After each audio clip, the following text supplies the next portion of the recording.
Jesus.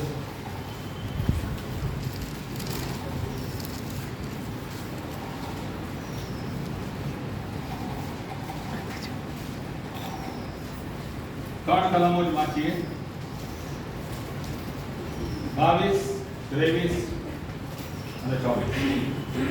15મો અધ્યાય લોકની સુવાર્તા.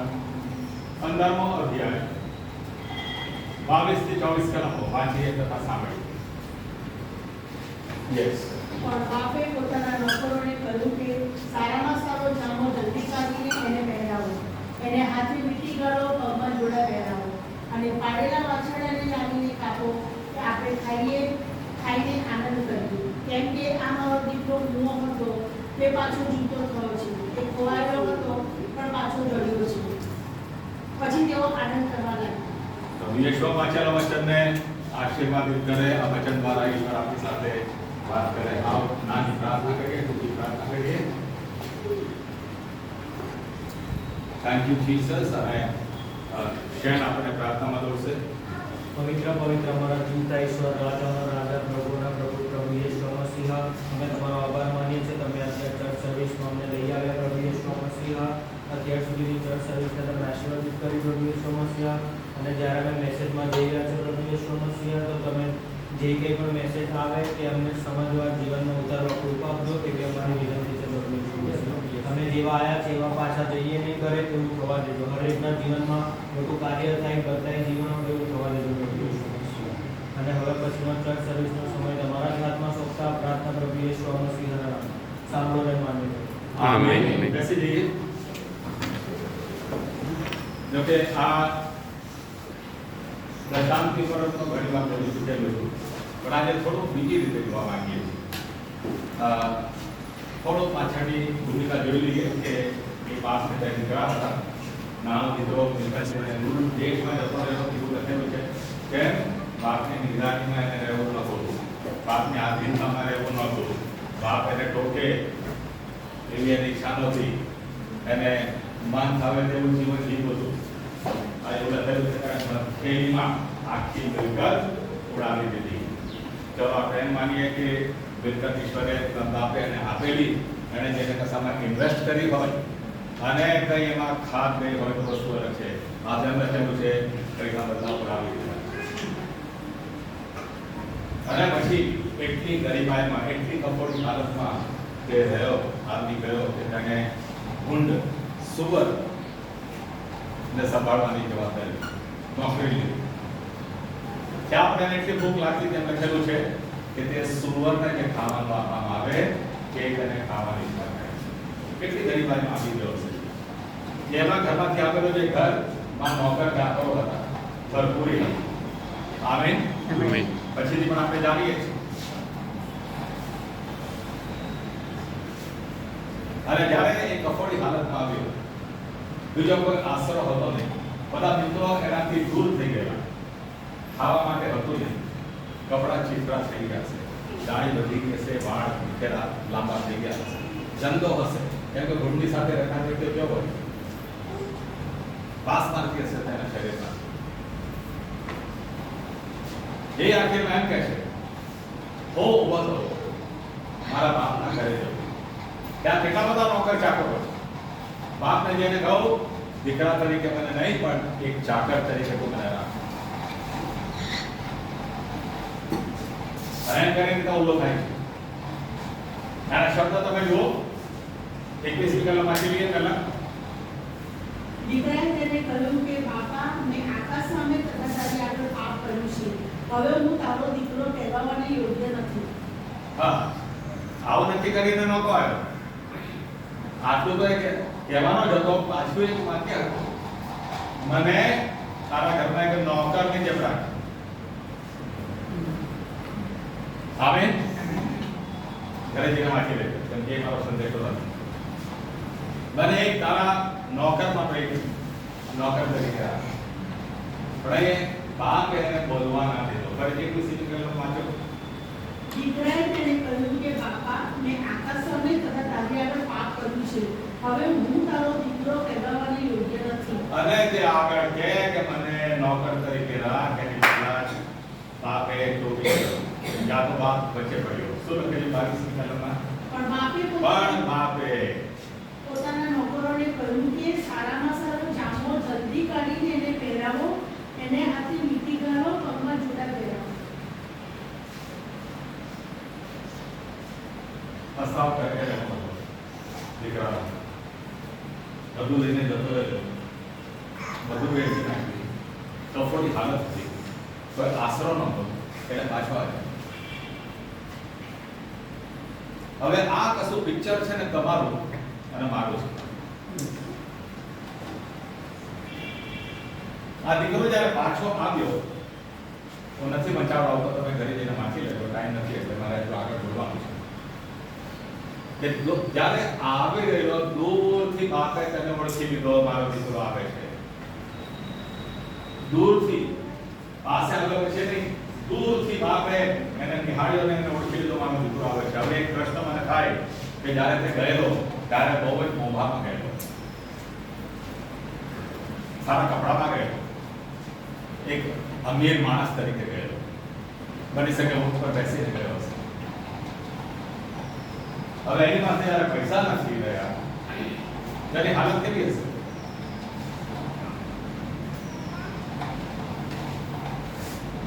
સુખ લકડી બની ગયો હશે, ખાવાનું નહોતું મળતું, કપડા ગંદા હતા, થાકી પણ ગયા હશે. કેમ કે ભૂલની સાથે રહેનાર લેક્ચરમાં જોયેલા છે બોમ્બેમાં, જો કે અમદાવાદમાં પણ જોયેલા છે. પેલા ખબર છે પેલા બની બેઠેલા સરદાર એ લોકો ભૂંડ રાખે. હવે એ લોકો તમે હાલે જુઓ ને તમને લાગે ખરેખર આ ભૂંડની સાથે રહીને જ આવું થઈ જાય માણસ. એમના પાસે ગંદી વાસ આવે, ગંદા કપડા હોય, આવા તો સા માણસ પાછો આવે. તો બાપે તરત એને કઈ રીતે ઓળખી લીધો? હું તો એક જ કલ્પના કરું છું કે જ્યારે જે ગયો ત્યારે બાપને ખબર હતી જેમ ગયો છે તેમ પાછો આવવાનો નથી.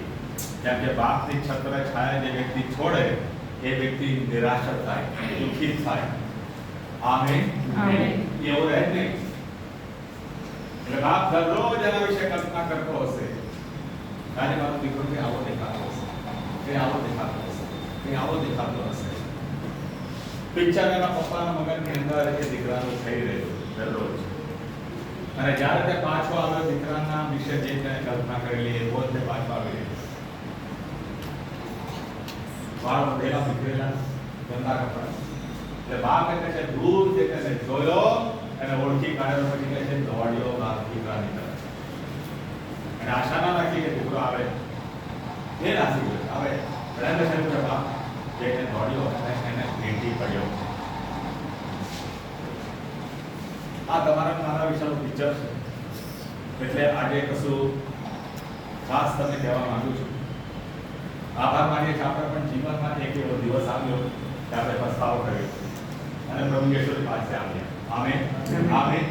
પ્રભુ યેશુની પાસે જ્યાં સુધી વ્યક્તિઓ નથી આવતા, પ્રભુ યેશુ જે સ્વર્ગીય પિતા છે એની પાસે નથી આવતા, તો કોઈ પણ આશીર્વાદ આપણી પર ઉતરતો નથી, આપણી પરિસ્થિતિ સુધરતી નથી, શાંતિ આવતી નથી.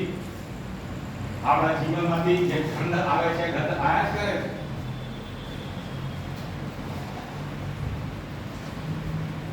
તો એમ કહેશે કે હું તો બહુ ધાર્મિક છું, ખ્રિસ્તમાં નથી તો બાઇબલ એમ કહે છે આપણા સારા કર્મો સારા જેવા છે, ગંદા ચિથરા સમાન છે. કેવા છે? કેવા છે? અરે બોલો તો, હું બોલું છું તો પાછળ તો બોલો. કેવા છે? ગંદા ચિથરા સમાન છે. તો યાર જે મેસિયાના વાચકની અંદર ડરવાની કરશે. બોલો. કેમ કે તમારા મોંથી નીકળશે અવાજ તો શૈતાન ભાગશે. બેસ્યા રહેશે તો તમારા માથા પર બેસી જશે.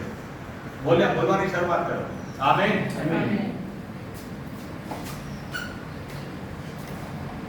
પ્રભુ યેશુની પાસે આવ્યા અને આપણે પાપોનો પશ્ચાતાપ કર્યો ત્યારે શું થયું? પ્રભુ યેશુ આપણને પોતાના લોહીથી ધોઈ નાખ્યા. આમેન. હવે અહીં તમે જુઓ, દીકરો જે બહાર છે ઘરે અને બાપ અહીંથી બૂમ પાડે છે નોકરોને, મારા દીકરા માટે જામો લાવો, રોબ લાવો. સારા માટે. આ ગંદા ચિત્ર, આ ગંદી વાસ એ મારા ઘરને ના શોધે. સમજે તો શું કહેવા માંગુ છું? મારું ઘર એક અમીર વ્યક્તિનું ઘર છે, મોભાવાળું ઘર છે. મારા ઘરમાં એવા નોકરો સારું ખાવાનું ખાય છે અને સારા કપડાં પહેરે છે. આવા વ્યક્તિ મારા ઘરમાં નહીં આવે. એટલે એને બહુ પડી નોકરોને જલ્દીથી કામો લાવવાને પહેરાવે, જેથી દીકરાની ગંદકી, ગંદા કપડા, ગંદી વાસ બધી ઢંકાઈ જાય. Amen, amen, amen. આજે આનાથી તમને મને ઈશ્વર તો શું કહેવા માંગે છે કે જ્યારે તમે મેં પસ્તાવો કરીને પ્રભુ યેશુ તરફ ફરવાનો વિચાર કર્યો અને આવ્યા, પ્રભુ યેશુ આપણે ભેટી તો લીધા, પણ એક બાબત તેણે કરેલી છે તમારા અને મારા માટે. એણે તમને અને મને તારણનો ઝભ્ભો પહેરાવ્યો છે. જો ઝભ્ભો પહેરાવ્યો છે, તારણનો ઝભ્ભો પહેરાવ્યો છે. જે કોઈએ તારણનો ઝભ્ભો નથી પહેર્યો એ ઈશ્વરના ઘરના માટે લાયક નથી. આમેન. બહુ સુંદર દાખલો આપણે પ્રભુ યેશુ આપે છે કે છે રાજાએ મેજબાની આપી. લાંબી વાત છે, ઘરે જઈને પણ વાંચી લેજો. અને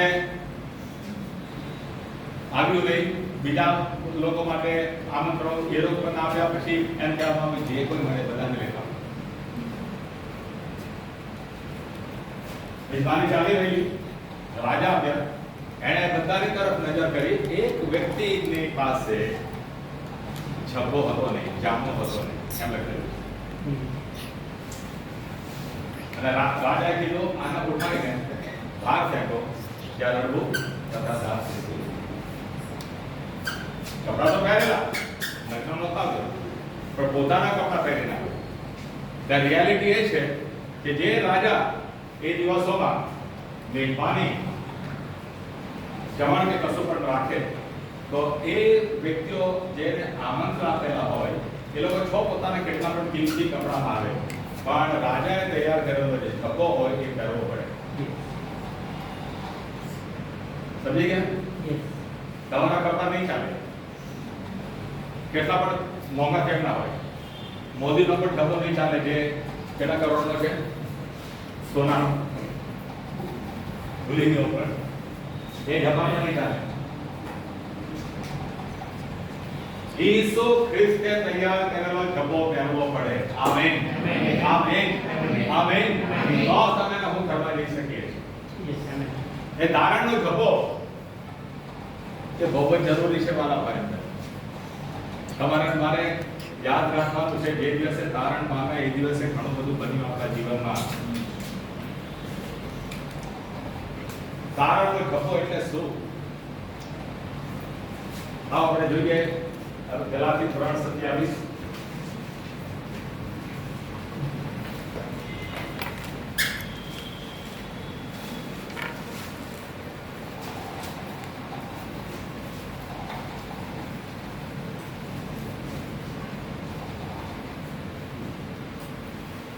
યસ, જલ્દીથી. કેમ કે તમારામાંના જેટલા ખ્રિસ્તમાં બપ્તિસ્મા પામ્યા એટલાએ ખ્રિસ્તને પહેરી લીધું. ગલાતી 3:27. આ એને વાંચી લીધું સમજી કે કાઢો.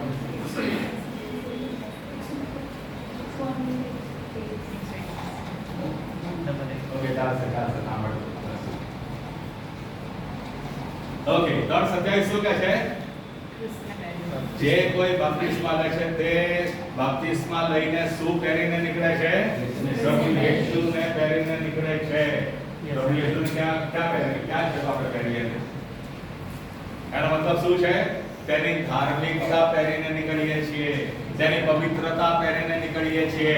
Amen, amen, amen. આપણી પવિત્રતા, આપણી ધાર્મિકતા ઈશ્વરની સમક્ષ ચાલે નહીં. એના માટે આપણે એના ઘરમાં જઈ શકીએ નહીં. એના ઘરમાં જવું હોય તો પ્રભુ યેશુની ધાર્મિકતા જોઈએ. આમેન. પ્રભુ યેશુનો પવિત્રતાનો ઝભ્ભો તમારે મારે પહેરવો પડે. 3:28 3:28 થોડા પાછળ જઈએ. તારણ પામ્યાના દિવસે આપણું શું થયું વિશ્વાસ સાથે, પ્રભુ યેશુ સાથે?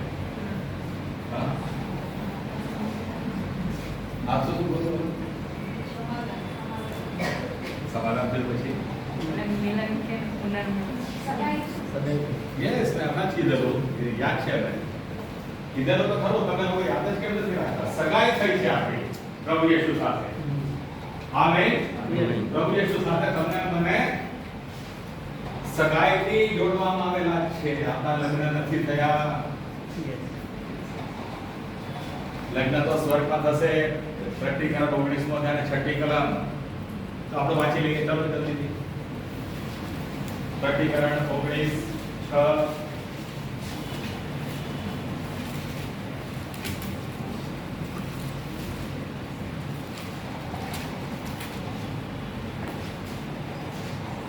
યસ, 6ઠી કલમ. પ્રકટીકરણ 19મો અધ્યાય અને તેની 6ઠી કલમ 6. મોટા જનસમૂહના જેવી તથા ઘણા પાણીના પ્રવાહ જેવી તથા ભારે ગર્જનાઓ જેવી પાણીને એમ બોલતી સાંભળી કે હાલેલુયા, કેમ કે હવે સર્વશક્તિમાન પ્રભુ આપણો દેવ રાજ કરે છે. અને 7મી કલમ. આપણે આનંદ કરીએ તથા બહુ હર્ષ પામીએ અને તેને મહિમા આપીએ, કેમ કે હલવાના લગ્નનો દિવસ આવ્યો છે અને તેની કન્યાએ પોતાને તૈયાર કરી છે. હાલેલુયા. એટલે લગ્ન પ્રભુ યેશુના થયા નથી. આમેન. આમેન. બધું થવાના છે. સ્વર્ગમાં થવાના છે. કોની સાથે થવાના છે? એની કન્યા. આમેન. કોઈની પણ સાથે પ્રભુ યેશુ લગ્ન નહીં કરે. રસ્તામાં જોઈ લીધી કોઈ છોકરીને ગમી ગઈ ને ચલો ભાઈ. પ્રભુ યેશુની યોજનામાં આવું નથી. પ્રભુ યેશુ કન્યા સાથે લગ્ન કરશે. તો કન્યા કોણ છે? વિશ્વાસીઓનું ટોળું. આખી દુનિયામાં જે વિશ્વાસીઓ છે, પ્રભુ યેશુમાં વિશ્વાસ કરનાર છે, એ ટોળું, એને કન્યા કહેવામાં આવે છે. બીજા શબ્દોમાં ચર્ચ કહેવામાં આવે છે, કલીસિયા કહેવામાં આવે છે. આમેન. આમેન. એની સાથે પ્રભુ યેશુના લગ્ન થવાના છે.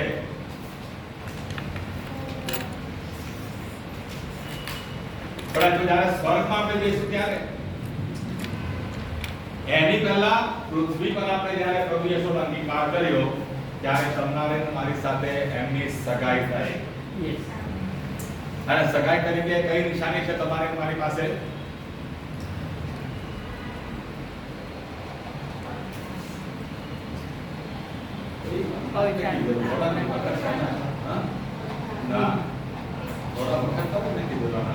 I think यहाँ पे किधर? हाँ? लोही. ઈસુનું લોહી. ઈસુનું લોહી આપણી પર નિશાની તરીકે છે. આમેન. આમેન. શું છે આપણી ઉપર? ઈસુનું લોહી. એના માટે બીજો કોઈ વ્યક્તિ તમને અને મને હાથ લગાડી શકે નહીં. શૈતાનની પણ કોઈ હેસિયત નથી. એ લોહી જે છે બતાડે છે તમે ન હો પ્રભુ યેશુની સાથે લગ્ન કરવાના છીએ, તેની કન્યા છીએ, તમને મને લેવા માટે આવનાર છે. આમેન. આમેન.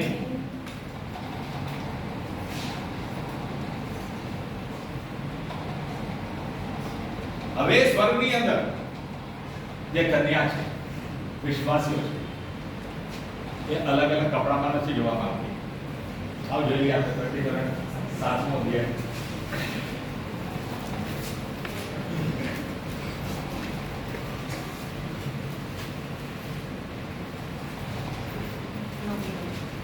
સાતમો અધ્યાય.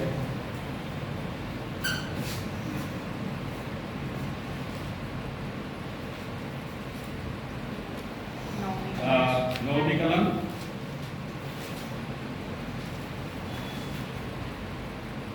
યસ. આ વિનાઓ બન્યા પછી મેં જોયું તો જુઓ, સર્વ દેશોમાંથી આવેલા સર્વ કુળના, લોભના તથા ભાષાના, કોઈથી ગણી શકાય નહીં એટલા માણસોની એક મોટી સભા. તેઓ રાજ્યસરની આગળ તથા હલવારની આગળ ઉભેલા હતા. તેઓએ શ્વેત જબ્બા પહેરેલા હતા અને તેઓના હાથમાં ખજૂરની ડાળીઓ હતી. હાલેલુયા. સ્વર્ગની અંદર તમને કોઈ પણ સારામાં સારો કલર લાગતો હોય તો એ કપડા પહેરીને જશો તો એ અલાઉડ નથી ભાઈ.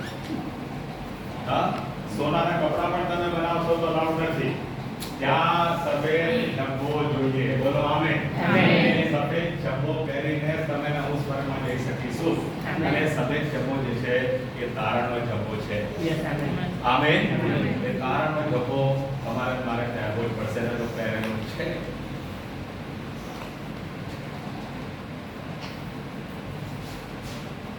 એને સાફ રાખવાની પણ જવાબદારી તમારી મારી છે. આમેન. આમેન.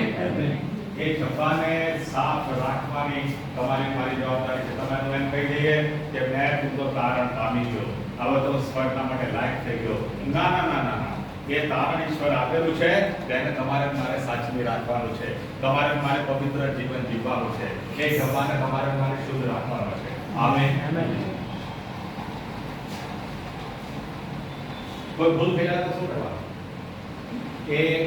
એ જબ્બાની ઉપર ધાગ લાગી જાય, ત્યારે એક્ચ્યુઅલી આવી જાય.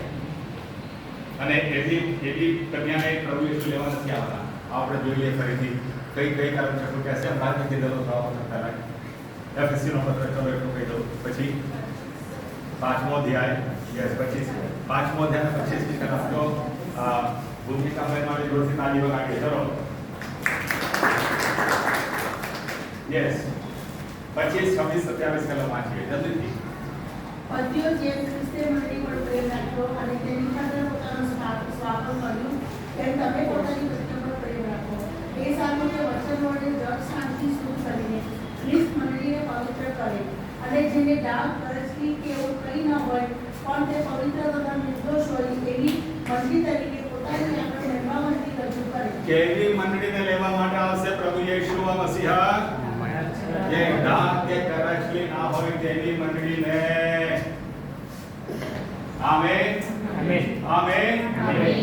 એટલે આપણે માની લઈએ તો તારણ પામી ગયો અને બાઇબલ કો વાંચ્યું તો ને જાણી લીધું ને પ્રાર્થના કરતા મને આવડી ગઈ એટલે સ્વર્ગમાં હું જઈશ. ના, એ તારણના વિશે તમારે મારે બહુ જ સાવચેતી રાખવાની છે. બોલો આમેન. આમેન.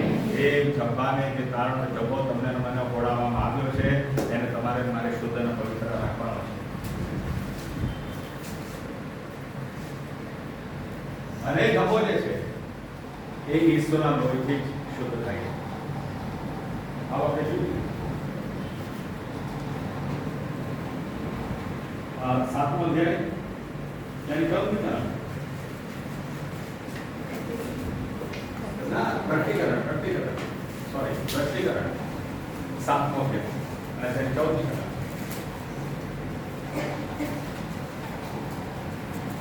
તેને મેં કહ્યું કે મારા મુરબ્બી તમે જાણો છો, તેણે મને કહ્યું જેઓ મોટી વિપત્તિમાંથી આવ્યા તેઓ એ છે, તેઓએ પોતાના વસ્ત્ર ધોયા અને હળવાના રથમાં ઉજળા કર્યા. સામા ઉજળા કરેલા છે?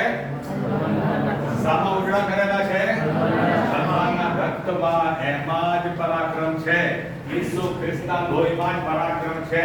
અને એ જબ્બાને શુદ્ધ કરવા માટે, તેને શ્વેત રાખવા માટે, તેને પવિત્ર રાખવા માટે. હાલેલુયા. હાલેલુયા. કોઈ પણ બાબતમાં આપણે વિશ્વાસ મૂકીને આપણે આધાર રાખીએ કે ઈશ્વર મને સ્વર્ગમાં લેશે કેમ કે હું પવિત્ર થઈ ગયો છું, એ ભૂલી જજો. તમારે મારે દરરોજ ઈસુના લોહીમાં નહાવાનું છે.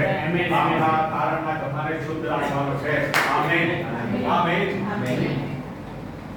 કેમ કે આપણે તૈયાર કરેલા વસ્ત્ર નહીં ચાલે ઈશ્વરની નજરમાં. આપણે જાણીએ છીએ આદમ અને હવાએ જ્યારે પાપ કર્યું અને તેમને લાગ્યું કે નગ્ન છે, તેમને પોતાની જાતે પાંજરાથી વસ્ત્રો બનાવ્યા. અને ઈશ્વરે શું કર્યું? એ કાઢીને ખાવીને ચામડાના વસ્ત્ર પહેરાવે. ઈશ્વર તૈયાર કરેલા વસ્ત્ર ચાલે, માણસે તૈયાર કરેલા વસ્ત્ર ના ચાલે. બોલો આમેન.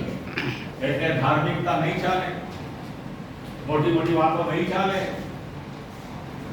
તમારે મારે દરરોજ પસ્તાવી હૃદય લઈને ઈશ્વર સમક્ષ જવાનું છે, લોહીમાં નહાવાનું છે, તારણના જબ્બાને શુદ્ધ રાખવાનો છે. આમેન. આમેન. બે તારણનો જબ્બો જેણે પહેરેલો હશે એ જ વ્યક્તિ સ્વર્ગમાં પ્રવેશ કરી શકશે. એ જ લાયકાત છે, બીજી કોઈ લાયકાત નહીં. કોઈ ચર્ચના સભ્ય થઈ ગયા, આપણે કોઈ ગ્રુપમાં જતા થઈ ગયા, ઇવન ફેથ ચર્ચમાં આવતા થઈ ગયા તો સ્વર્ગમાં જવાના છે એવું નથી. ફેથ ચર્ચ તો તમને શીખવે છે સ્વર્ગમાં કઈ રીતે જવું. ફેથ ચર્ચ તમને સ્વર્ગમાં નહીં લઈ જાય. સ્વર્ગમાં જવા માટે તમને તૈયાર કરી રહ્યું છે ફેથ ચર્ચ. Amen amen. સ્વર્ગમાં જવા માટે એક જ રસ્તો છે, ઈસુનું લોહી. એ લોહીમાં તમારે પહેલા તેને પ્રસ્તાવ કર્યો, આપણે લોહીમાં ગયા, શુદ્ધ અને પવિત્ર થયા, અને પ્રભુ ઈશ્વર તમને મને કારણ હોય તો પહેરાવ્યો. પહેલી જ વાત, બીજું કશું નથી લખ્યું. પહેલી જ વાત, પહેલા જબ્બો લઈને પહેરાવો ભાઈ. આના અન્યાયપણાને ઢાંકી દો, આની ગંદકીને દૂર કરો, ગંધ મારી રહ્યું છે જીવન એને દૂર કરો. મારા ઘરના માટે યોગ્ય નથી વ્યક્તિ, એની પરિસ્થિતિ એ વ્યક્તિના માટે છપ્પો પહેરા. હાલેલુયા. તમને મને પ્રભુએ કેટલી મોટી કૃપા કરી છે.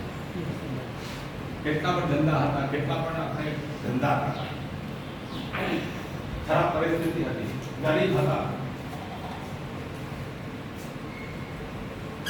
અરે ઈશ્વરની નજરમાં તો કપડા પહેરેલા વ્યક્તિઓ પણ કેવા છે? નગ્ન છે. કેવા છે? પ્રકટીકરણ 3:17 જો વાંચેલો લખેલું છે, જે વ્યક્તિ એમ કહે છે મેં તો સગળું મેળવેલું છે, મારે કશાની જરૂરત નથી. પ્રકટીકરણ 3:17 માં લખેલું છે. ત્યારે ઈશ્વર એમ કહે છે, વાંચો. તું કહે છે કે હું ધનવાન છું, મેં સંપત્તિ મેળવી છે અને મને કશાની ગરજ નથી, પણ તું જાણતો નથી કે તું કંગાળ, બેહાલ, દરિદ્રી, આંધળો તથા નગ્ન છે. ભાઈ આના કરતા સાચું સર્ટિફિકેટ બીજું હોઈ શકે જ નહીં. આમેન. જે બી લખ્યા તો તમને ભાઈ તમે બહુ સુંદર છો, બહુ સુંદર કપડામાં આવો છો, સ્વર્ગમાં જશો, એ સર્ટિફિકેટ નહીં ચાલે. ઈશ્વરનું સર્ટિફિકેટ શું છે? ઈશ્વરની નજરમાં આપણે કેટલા પણ આપણે ધાર્મિકતાનો દોડ કરતા હોઈએ, કેટલું પણ બાઇબલનું જ્ઞાન હોય ને કેટલો પણ ઊંચો હોદ્દો હોય ચર્ચમાં, એ બધું કામ આવવાનું નથી. કેમ કે ઈશ્વરની નજરમાં આપણે કેવા છીએ? કંગાલ, બેહાલ, દરિદ્રી, આંધળો તથા નગ્ન છીએ. તમે મૂકે શું ક્યાં નગ્ન છે? ઈશ્વરની નજરમાં છીએ, અને તેના માટે ઈશ્વર કારણનો છબ્બો પહેરાવે છે. હાલેલુયા. બીજી કોઈ આપણે લાયકાત છે નહીં જેના લીધે તમે સ્વર્ગમાં જઈશું. કારણ પામ્યા અને છબ્બો આપણે પહેરાવવામાં આવ્યો, એને તમારે મારે દરરોજ શુદ્ધ રાખવાનો છે, પવિત્ર રાખવાનો છે, ડાઘ વગરનો રાખવાનો છે, ગરીબી વગરનો રાખવાનો છે, એને ઈસુના લોહીમાં ધોવાનો છે. આમેન. હાલેલુયા. કેટલી મોટી કૃપા, કેટલો ગંદો એ દીકરો આપ્યો.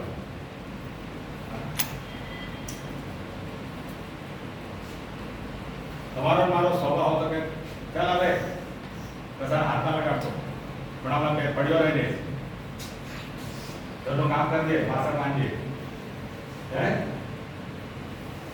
ના ના ના, તમે કહો ઈશ્વરથી દૂર થયા, પાછા આવ્યા છે.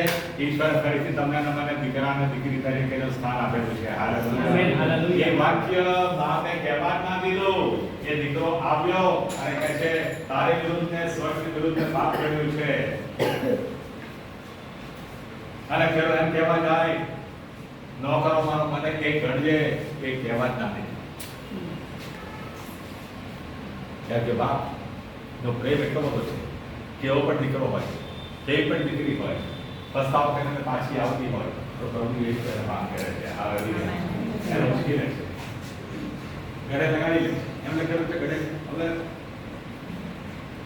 થાય તમારી ઈચ્છા કોઈ ગળામાંથી ગંદી વાસ આવતી અને ગંદા કપડા હોય એને ઘરે લગાડી દો. બહુ કઠણ છે. મેં તો જોતે કરેલું છે, પણ બહુ કઠણ છે.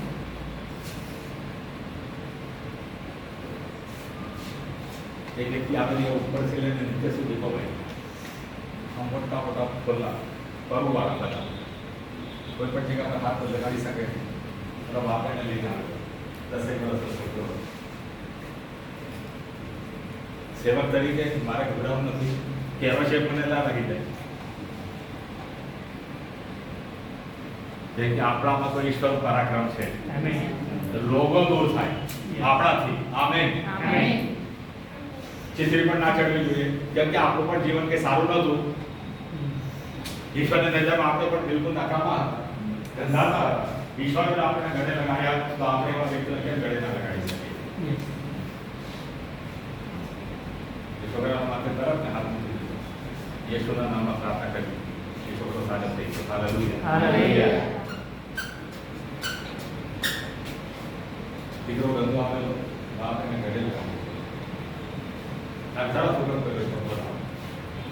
આ તમારી મારી પરિસ્થિતિ છે. બાપમાં આપણે રખડતા હતા, રઝળતા હતા, આડોડતા હતા, ગંદા થઈ ગયેલા.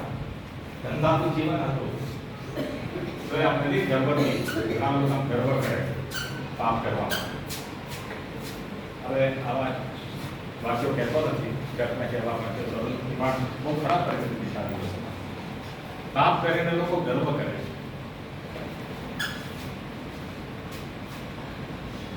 એમાં લોકો મહિમા પામે. મેં તો આમ કર્યું, મેં તો આમ કર્યું. ભૂલી જાય છે એમ કરવાથી એમના જીવનો કેટલા ગંદાતા થઈ ગયા છે.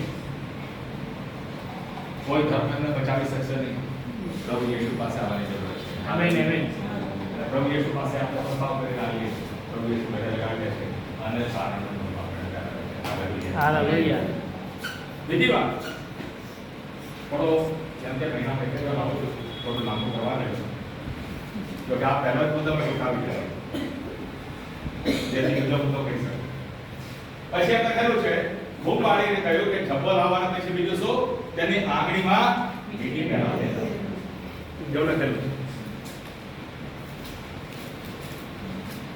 હવે મારો દીકરો જે પાછો આવ્યો છે તે મારા ઘરમાં નોકર તરીકે નહીં રહે, એક દીકરા તરીકે જ રહેશે.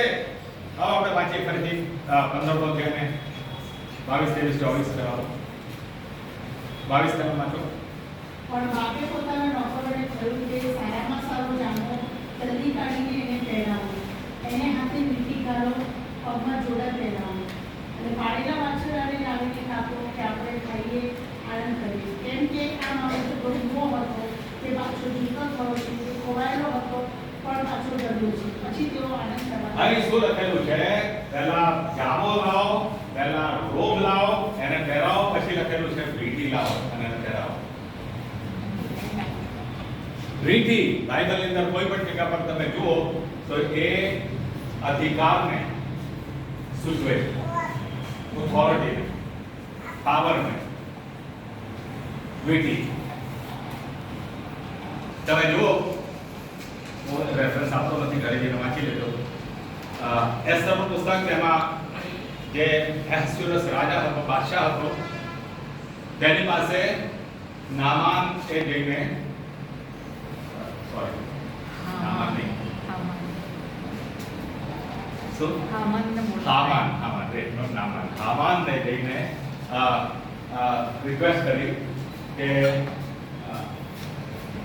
હું બધા યહૂદીઓ તારી વિરુદ્ધ છે, એ લોકો બધા મરી જાય, મારી નાખવામાં આવે એવો હુકમ જાહેર કર્યો. ચડાયો રાજાને, રાજાએ આજ્ઞા આપી દીધી કે જાતું કર. એ અધિકાર બાદશાહે હામાનને આપ્યો ત્યારે વીંટી આપી કે જે તું હુકમ લખીશ એની પર પછી વીંટીની મોહર મારી દે. વીંટીની મોહર મારી દે એટલે કે એ સામાન્ય કાગળ એ રાજાનો હુકમ થઈ જાય. વાંચી લેજો કરી વીંટી એ અધિકાર દર્શાવે છે. હામાન પકડાઈ ગયો તેના પાપમાં, અને મોર્દેખાઈ જે એસ્તરનો કઝન બ્રધર હતો, હામાનને લટકાઈ દેવામાં આવ્યો. જે ફાંસો હામાને મોર્દેખાઈના માટે તૈયાર કરેલો, એમાં જ મોર્દેખાઈ ની જગ્યા પર હામાનને લટકાઈ દેવામાં આવ્યો. અને પછી લખેલું છે કે રાજાએ એ વીંટી હામાન પાસેથી લઈને મોર્દેખાઈને આપી. એટલે શું? અધિકાર. Amen, amen. વીંટી એ અધિકાર બતાવે. બીજો પણ એક દાખલો છે ઉત્પત્તિમાં, જેને યુસુફનો તમે જોઈ લેજો.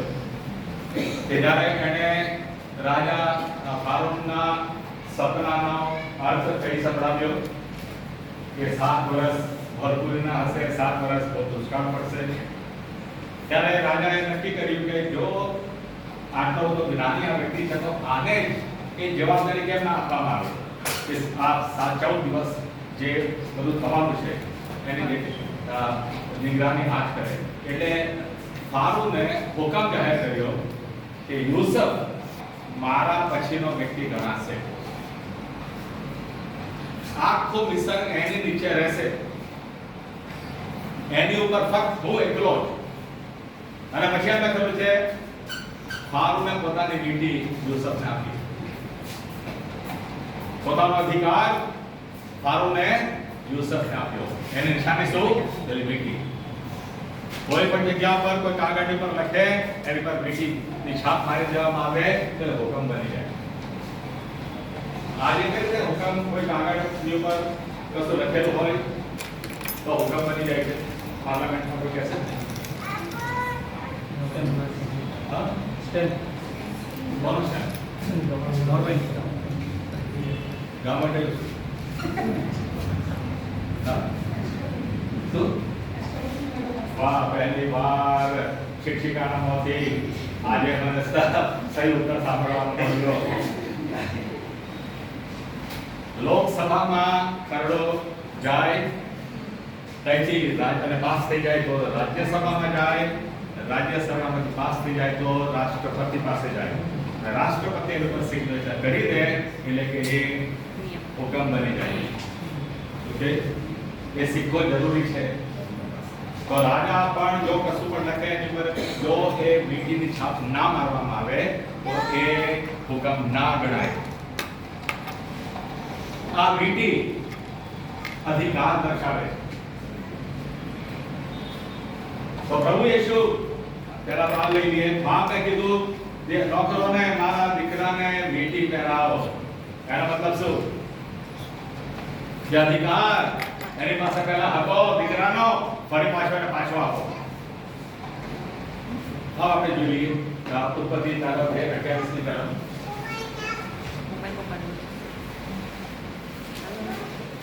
ઉત્પત્તિ તારીખ 28 ની કલમ.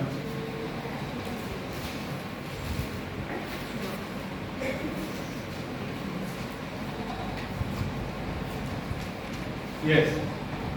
અને દેવે તેઓને આશીર્વાદ દીધો અને દેવે તેઓને કહ્યું કે સફળ થાઓ ને વધો ને પૃથ્વીને ભરપૂર કરો ને તેને વશ કરો અને સમુદ્રના માછલા પર, આકાશના પક્ષીઓ પર તથા પૃથ્વી પર ચાલનારા સગળ પ્રાણીઓ પર અમલ ચલાવો.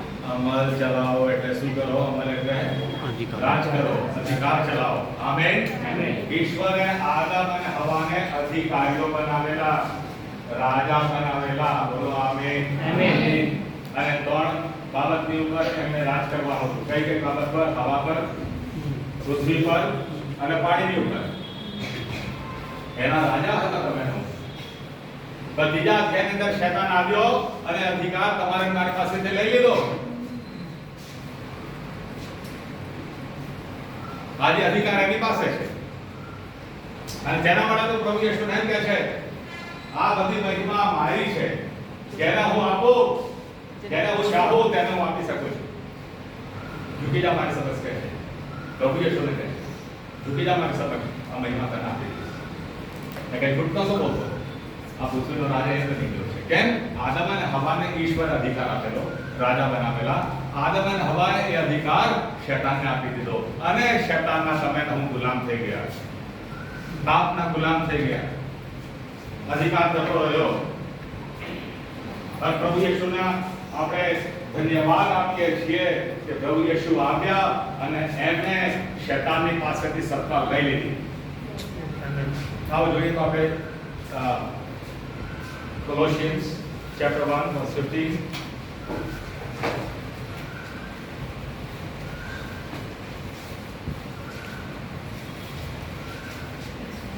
Colossi.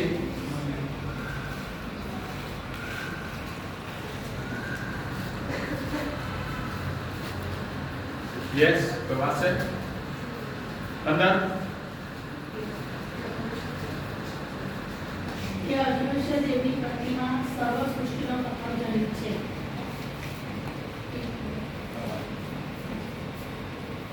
તે અદ્રશ્ય દેવની પ્રતિમા સર્વ સૃષ્ટિનો પ્રથમ જન્મ છે. ઓકે, ચલો તય રોકી દઈએ. પ્રભુ યીશુ આ પૃથ્વી પર એક ગુરુ તરીકે નથી આવ્યા, ચમત્કારો કરનાર તરીકે નથી આવ્યા. પહેલો અધ્યાય પહેલો અધ્યાય અને 9મી કલમમાં શું લખેલું છે એ જ ખબર. તમે સર્વ આત્મિક સમજણ તથા બુદ્ધિમાં ઓકે, બીજો અધ્યાય અને 9મી કલમ, સોરી. કેમ કે ખ્રિસ્તમાં દેવની સર્વ પરિપૂર્ણતા મૂર્તિમાન છે. પ્રભુ યેશુ ઈશ્વર તરીકે આવ્યા છે. ઈશ્વર તરીકે આવ્યા છે એનો મતલબ શું? પરમેશ્વર, રાજાઓના રાજા અને પ્રભુના પ્રભુ તરીકે આવ્યા છે. જેણે અધિકાર તમને અને મને આપેલો એ ઈશ્વર આ પૃથ્વી પર આવ્યા. અને આપણે શું કહ્યું? બીજો અધ્યાય 15મી કલમમાં છે, જો તો અને રાજ્યો તથા અધિકારોને ઓકે, તોડી 13, 14, 15 તને વાંચી લઈએ. 13, 14, 15. અને રાજ્યો તથા અધિકારોને તોડી પાડીને વધસ્તંભે તેઓ પર જય મેળવીને તેઓને જાહેર રીતે ઉઘાડા પાડ્યા. 13, 14, 15.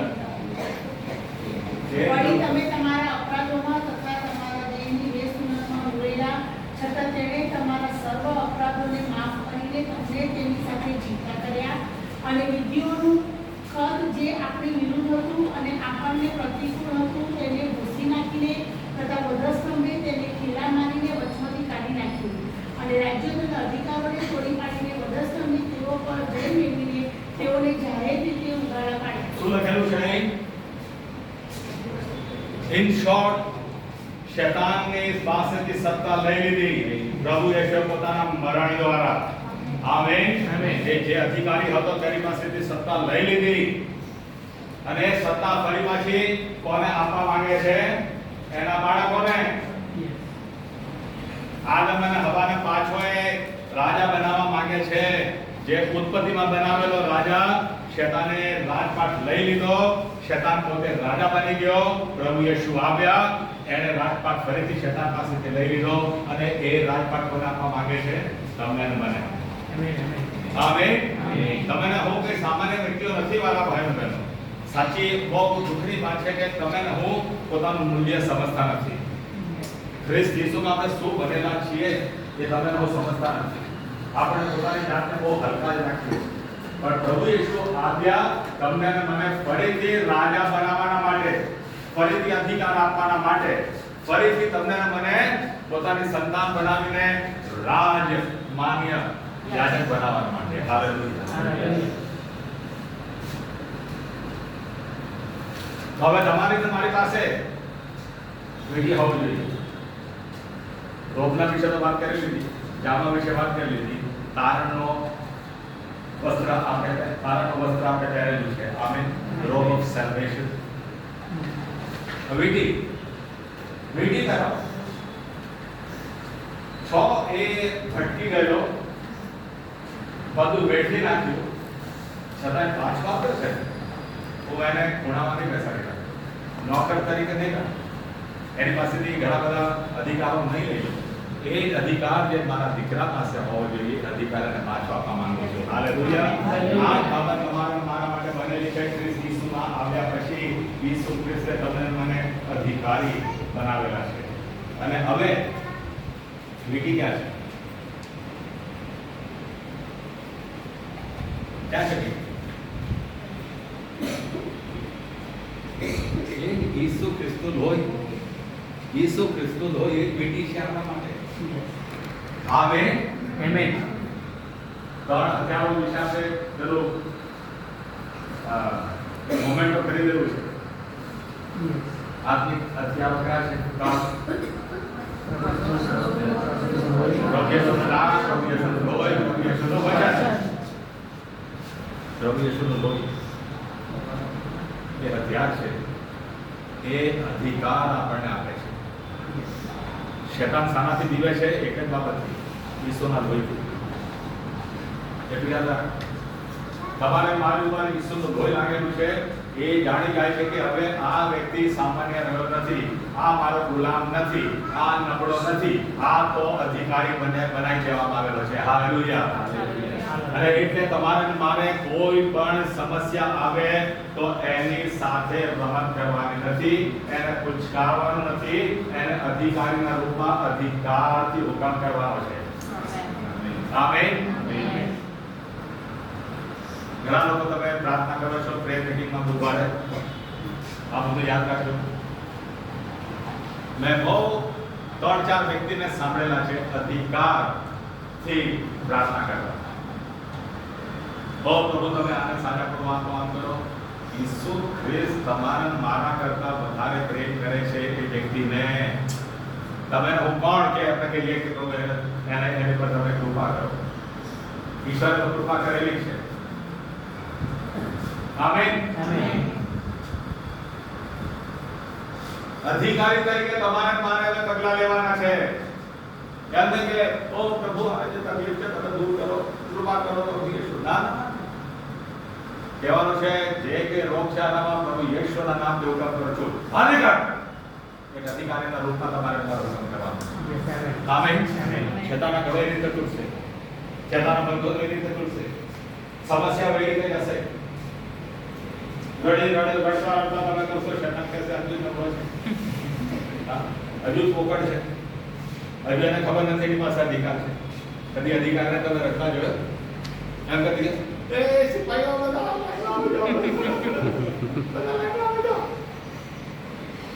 સિપાહી તો બધા એના હુકમની રાહ જોતા હશે.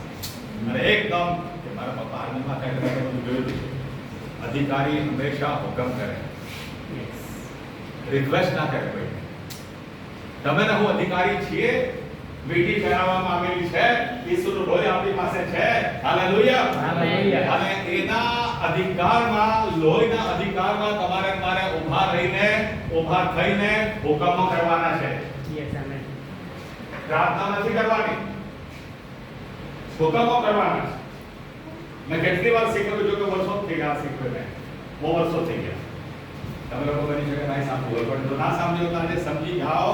તમારે મારે હુકમ કરનાર અધિકારીઓ બનવાનું છે. પ્રભુ ઈસુ એ સ્થાને તમને મને મૂકી દીધા છે. ઈસુ ખ્રિસ્ત પોતાના ઘરમાં લાવીને તમને મને મૂક્યા છે, તો તમારે મારે નોકર તરીકે નથી વર્તવાનું, દીકરા તરીકે વર્તવાનું. એને તમને મને વીટી કહેવાની છે. હાલેલુયા.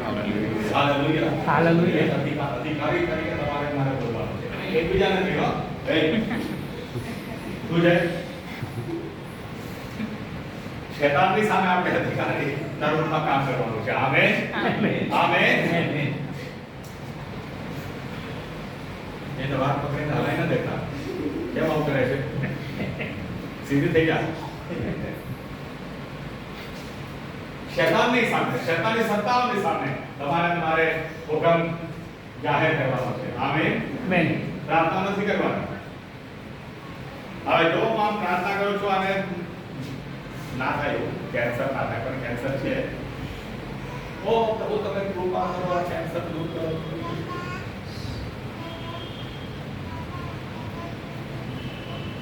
પ્રભુ યીશુએ કેન્સર આપ્યું છે, પ્રભુ યીશુને કોઈ કેન્સર દૂર કરો. એ શેતાનનું કામ છે. આમેન.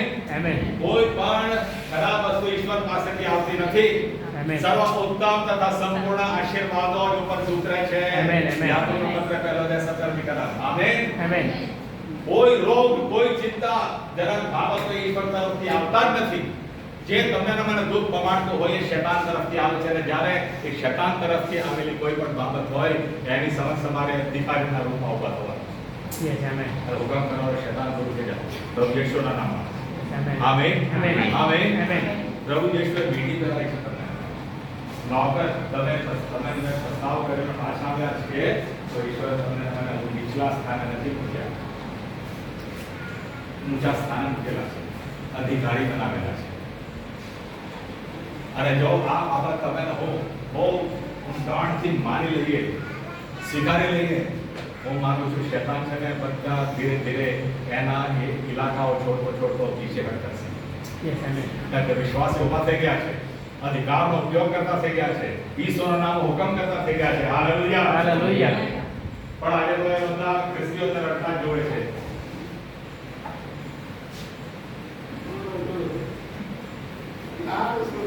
સ્કીન ડિસીઝ નહીં થાય.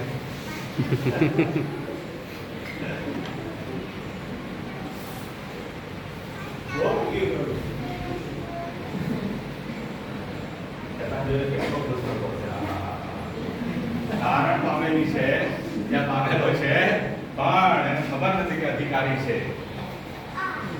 તમારે મારો ઊભું થવાનું છે અધિકારીના રૂપમાં. બોલો આમેન. તમારા ઘરમાં કોઈ શૈતાનનું કામ હોય તો એના માટે પ્રાર્થના નથી કરવાની. ઊભા થાવ અધિકારીના રૂપમાં અને કહો, શૈતાન તારા ઘરો તોડી નાખે, તારા બંધનો તોડી નાખે, તારા નામને તબાહ કરું છું, તારા હુકમ કરું છું, પ્રભુ યેશુના નામમાં ઘરની છોડીને દૂર થા, પ્રભુ યેશુના નામમાં. હાલેલુયા. હાલેલુયા. કેમ કે તમને મને અધિકાર આપવામાં આવ્યો છે. અધિકાર કોણે આપ્યો છે? ઈશ્વરે આપ્યો છે. કોણે આપ્યો છે? પ્રભુ ઈશ્વરે. કોણે આપ્યો છે? પ્રભુ ઈશ્વરે. એક ચર્ચા નહીં, પાસ્ટર જેપી નહીં, પ્રભુ યેશુએ આપેલો છે અધિકાર. હાલેલુયા. હાલેલુયા. અને એનો ઉપયોગ તમે હું ના કરીએ તો બહુ મોટા મૂર્ખા ગણાઈશું.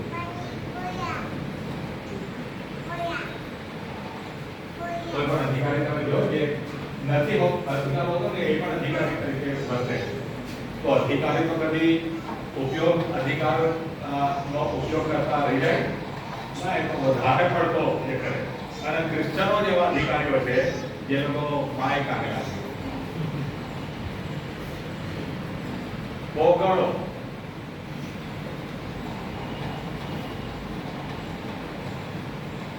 એ બહુ સારી વિડીયો મેં જોઈ. ઇંગ્લેન્ડમાં વ્યક્તિ પ્રીચિંગ કરી રહ્યો છે અને એક વ્યક્તિ આવે છે અશુદ્ધ આત્માથી ભરેલો, ખ્રિસ્ત વિરોધી, અને પહેલાની સામે જઈને કહે કે બંધ કર, આ વ્યક્તિમાં આપી અડાડી બંધ કર. ચલો વિશ્વાસી બહુ જાતે કરે છે, કરતો જ નથી. તું મારું સાંભળે, જીવતા પરમેશ્વરની વાત કરું, જેનો ચીસો પાણીને કરો, અબ્યુઝ કરે છે, ગાળો બોલે છે, પણ આ વિશ્વાસી આપતો નથી. ધન્ય છે વ્યક્તિ, એને પોતાનો અધિકાર ખબર હતી. ખાસી વાર સુધી એ યુદ્ધ ચાલ્યું બંનેની વચ્ચે. અને યાદ રાખીએ, ઈશ્વર અને શૈતાનની વચ્ચે કોણ જીતે? પ્રભુ ઈશ્વર. પ્રભુ ઈસુ જીતે. આમેન. આમેન. એ વ્યક્તિ કડવાશથી ભરેલો હતો, ગુસ્સાથી ભરેલો હતો. હમણાં એવું હતું થાય કે હમણાં પહેલા તો કંઈ યા તો પકડીને ફાડી નાખે ક્રિશ્ચનને, યા તો મારામારી કરે શકે. દેખાવમાં પણ એવો હતો, તાલ્યો હતો એટલે બાળકને કાઢી નાખેલા અને ગુંડા જેવો. આ વ્યક્તિ ઉભો રહ્યો, ઈસુના નામમાં એને હુકમ કરતો જતો અને ઈસુના નામે એને સુવાર્તા આપતો જતો. આખીરમાં એને શું થયું કે ઠંડો થઈ ગયો. શું થયું? હું એમ તો છું શું થયું મને તો ખબર નથી શું થયું. જે પેલો અધિકાર ઉપયોગ કરી રહેલો તેની અસર થઈ પેલાની પર. અશુદ્ધ આત્માઓ ગભરાઈ ગયા અને આખીરમાં એ વ્યક્તિ આંખમાંથી એના આંસુ નીકળવા માંડ્યા અને આ બિલીવરને તે ચોંટી ગયો અને એને પાપનો પશ્ચાતાપ કર્યો. પોતાનું જીવન એને રોડની ઉપર જ આપી દીધું. હાલેલુયા. એટલા લોકો જોવા માટે ભેગા થઈ ગયા. તમે સુવાર્તા પ્રચાર કરો, ઈસુ ખ્રિસ્ત પ્રભુ છે રોડની ઉપર, અને એ કોઈ એ ચાલ ચલેથી હા જવું. કેમ કે આપણે અધિકાર આપણે જાણતા નથી ને. ખ્યાલ આવે છે શું કહેવા માંગુ છું? તમે હું અધિકારી છીએ. ઈસુએ તમને મને અધિકાર આપ્યો છે. ઈસુએ મીઠી કરાવી છે.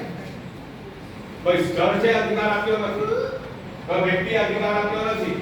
પ્રભુ યેશુએ તમને મને અધિકાર આપ્યો છે. એનો ઇસ્તેમાલ કરતા થઈ જાઓ.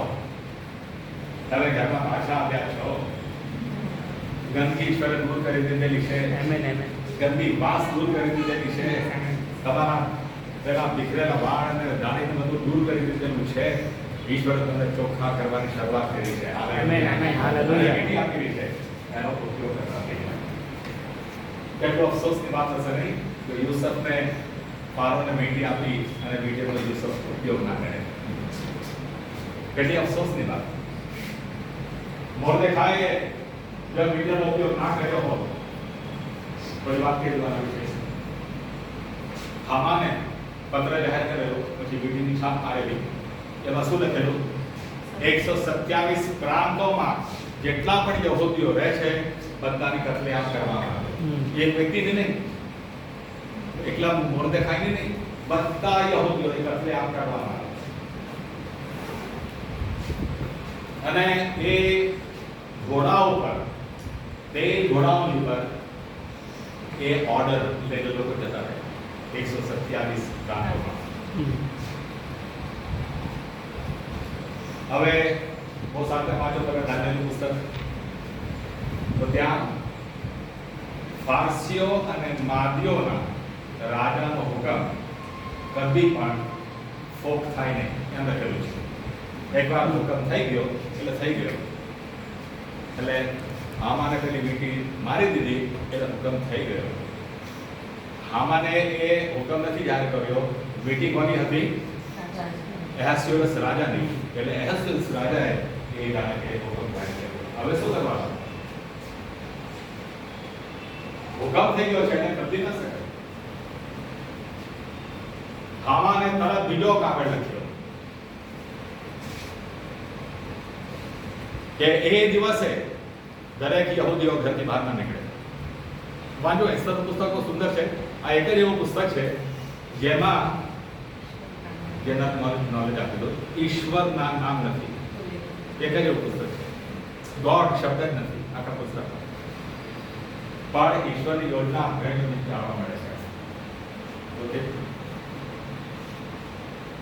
મોર્દેખાઈએ બીજો હુકમ જાહેર કર્યો, એ દિવસે તો બહાર નીકળે અને યહૂદીઓના હાથે કોઈ પકડાઈ જાય તો યહૂદીઓને મારી નાખે. ખ્યાલ આવ્યો? યસ. આ હુકમ કોનો હતો? બાદશાહનો હતો. યહૂદીઓને અધિકાર આપવામાં આવે કે તમે બીજાઓને જોઈ જાઓ તો એમને મારી નાખો. ત્યાં લખેલું છે ફક્ત સુસા શહેરમાં જે રાજધાની હતી ત્યાં યહૂદીઓએ 75,000 લોકોને મારી નાખ્યા. અધિકાર રાજાનો યહૂદીઓને આપવામાં આવેલો. એના લીધે એટલે પેલો જે પત્ર અધિકારનો હતો એ નાબૂદ થઈ ગયો. એને ફેરવી ના શકાય. એ હુકમ તો હતો જ, પણ બીજા હુકમ પ્રમાણે યહૂદી ઘરથી બહાર નહોતું નીકળતા, પોતાના બચાવવાના હતા. આમેન. અને જો મોર્દેખાઈ એ વીંટીનો ઉપયોગ ના કર્યો હતો, પોતાના અધિકારનો ઉપયોગ ના કર્યો હતો, આજે એક યહૂદી ના હોત. બધા યહૂદીઓની તકલીફ થઈ ગઈ હોત. કારણ કે 127 દેશોમાં યહૂદીઓ ફેલાયેલા હતા. પ્રાંત એટલે દેશ. એહાસ્યોરસ એટલો મોટો બાદશાહ, એક યહૂદી બાકી ના. જો મોર્દેખાઈએ પોતાની વીંટીનો ઉપયોગ ના કર્યો હતો, અને હું માનું છું આજે મંડળી મરીતી જઈ રહી છે, ખાલી થઈ રહી છે. હમણાં મેં કયા દેશ હું વાંચ્યું, કેટલા બધા ચર્ચો હમણાં રિસેન્ટલી વેચાઈ ગયા, મોલ્સ બની ગયા. કેટલા બધા ચર્ચો, તેમ કોઈ આવતું જ નથી ચર્ચમાં. આ પરિસ્થિતિ કેમ ઊભી થઈ છે? ક્રિશ્ચનો તારણ પામી ગયા પણ અધિકારનો ઉપયોગ કર્યો નથી. મોર્દેખાઈએ જો ઉપયોગ ના કર્યો હોતો યહૂદીઓની કત્લેઆમ થાત. અને આજે આ પરિસ્થિતિ ક્રિશ્ચનોની છે. ક્રિશ્ચનોની કત્લેઆમ કરી રહ્યો છે શેતાન. અને તમે હો અધિકાર પામ્યા પછી પણ ચૂપચાપ બેસી રહ્યા છે. આવ આપણે ઉભા થઈએ અને કહીએ, શેતાન મારા લોકોને તું છોડ, પ્રભુ યેશુના નામમાં. Yes, amen. આમેન. મને છોડ, મારા ઘરને છોડ, મારા શરીરને છોડ. આજે તે દુખાવ મૂક્યો છે એને પણ છોડ, પ્રભુ યેશુના નામમાં. આમેન. આમેન. આમેન. તમે લોકો અધિકારીઓ છીએ. પ્રાર્થના કઈ જગ્યા પર કરવાની છે અને અધિકાર ક્યાં આપવાનો છે એ તમારે મારે શીખવું પડશે. બધી જગ્યા પર પ્રાર્થના નહીં ચાલે.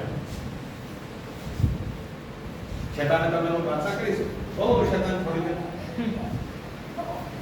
શેતાને મને પકડ્યો છે. શેતાનનો હુકમ કરવાનો છે. આમેન. આમેન. જેમ કે શેતાન છે તો વિષમ, એને ધમકી આપીને દૂર ના કરીએ ત્યાં સુધી જવાનો નથી. અહીંથી તમે ભગાવશો ને તો મારીમાંથી જશે. ત્યાંથી લચાવશો. બારી તમે બંધ કરી દેશો ને તો ઉપર વેન્ટિલેશન માંથી જોશો અને શરમ જ નથી. એનો મતલબ શું? તમારે મારે એકવાર ધમકાવવું નથી, વારંવાર ધમકાતું જ રહેવાનું છે. આપણો અધિકારનો ઉપયોગ કરતું જ રહેવાનું છે. બોલો આમેન. તો ઈશ્વરે તમને મને જામો પહેરાવ્યો છે કારણનો, સાથે સાથે અધિકારની વીંટી ચડાવી છે. હાલેલુયા. હાલેલુયા. જેનો તમે આનંદ કરીએ એટલું જ નહીં, પણ તેનો ઉપયોગ કરતા થઈએ. જામાને આપણે દરરોજ ઈશ્વરના લોહીમાં ધોઈએ અને બીજી બાબત જે વીંટી અધિકારની વીંટી તમને મને આપેલી છે તેનો ઉપયોગ કરીએ. તે તંદુરસ્ત રાખશે. અવનવથી